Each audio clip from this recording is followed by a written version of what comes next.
Yung araw rin naman, yung ibang mag-treasure. Mababaw lang. Hindi lang ako mag-ignite. Sabihin ko 12 feet. Ay ano, 12 meters. Pari po.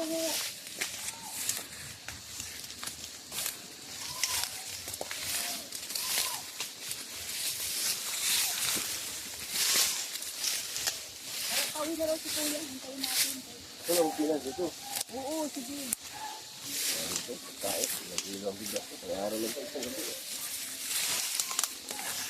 Ito, nagpagawa nga kami ng hagdan. Ito, mag-ingat kumpanya. Mm. Balik lang hukay na kasapos. Mababait naman yung mga ano dito.